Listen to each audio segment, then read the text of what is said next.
ನಮಸ್ಕಾರ ಸ್ನೇಹಿತರೆ ಕಳೆದ ವರ್ಷ ದಾಂಪತ್ಯ ಜೀವನಕ್ಕೆ ಕಾಲಿಟ್ಟಿದ್ದ ನಟ ಡಾಲಿ ಧನಂಜಯ್ ಮತ್ತು ಅವರ ಪತ್ನಿ ಧನ್ಯತಾ ಈ ವರ್ಷ ವ್ಯಾಲೆಂಟೈನ್ಸ್ ಡೇ ಅನ್ನ ಬಹಳ ವಿಶೇಷವಾಗಿ ಆಚರಿಸಿಕೊಂಡಿದ್ದಾರೆ.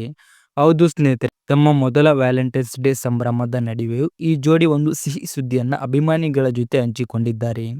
ತಮ್ಮ ಸಾಮಾಜಿಕ ಜಾಲತಾಣಗಳಲ್ಲಿ ಅಪರೂಪದ ಫೋಟೋಗಳನ್ನು ಪೋಸ್ಟ್ ಮಾಡಿರುವ ಅವರು, ಶೀಘ್ರದಲ್ಲೇ ತಮ್ಮ ಕುಟುಂಬಕ್ಕೆ ಹೊಸ ಅತಿಥಿ ಆಗಮನವಾಗಲಿದೆ ಎಂದು ತಿಳಿಸಿದ್ದಾರೆ.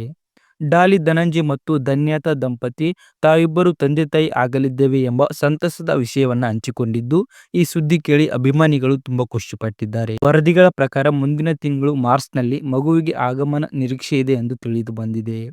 ವ್ಯಾಲೆಂಟೈನ್ಸ್ ಡೇ ದಿನವೇ ಇಂತಹ ಗುಡ್ ನ್ಯೂಸ್ ಹಂಚಿಕೊಂಡಿರುವುದು ಅವರ ಜೀವನದ ಮತ್ತೊಂದು ಮಧುರ ಕ್ಷಣವಾಗಿ ಮಾರ್ಪಟ್ಟಿದೆ. ಸಾಮಾಜಿಕ ಜಾಲತಾಣಗಳಲ್ಲಿ ಈಗಾಗಲೇ ಅಭಿಮಾನಿಗಳು ಮತ್ತು ಸಿನಿ ಸ್ನೇಹಿತರಿಂದ ಶುಭಾಶಯಗಳು ಮಹಾಪೂರವೇ ಹರಿದು ಬರುತ್ತಿವೆ. ನಿಜಕ್ಕೂ ಈ ಜೋಡಿ ತಮ್ಮ ವೈಯಕ್ತಿಕ ಜೀವನದ ಸಂತಸದ ಕ್ಷಣಗಳನ್ನ ಅಭಿಮಾನಿಗಳ ಜೊತೆ ಹಂಚಿಕೊಂಡಿರುವುದು ಎಲ್ಲರ ಮನಸ್ಸನ್ನ ಮುಟ್ಟಿದೆ ಎಂದು ಹೇಳಬಹುದು. ವೀಕ್ಷಕರೇ, ನೀವು ಕೂಡ ನಟ ಡಾಲಿ ಧನಂಜಯ್ ಮತ್ತು ಧನ್ಯತಾ ದಂಪತಿಗೆ ಹಾರೈಸುತ್ತೀರಾ? ಈ ವಿಡಿಯೋಗೆ ಲೈಕ್ ಮಾಡಿ ಮತ್ತು ನಿಮ್ಮ ಶುಭಾಶಯಗಳನ್ನ ಕಮೆಂಟ್ ಬಾಕ್ಸ್ ಅಲ್ಲಿ ತಪ್ಪದೇ ತಿಳಿಸಿ.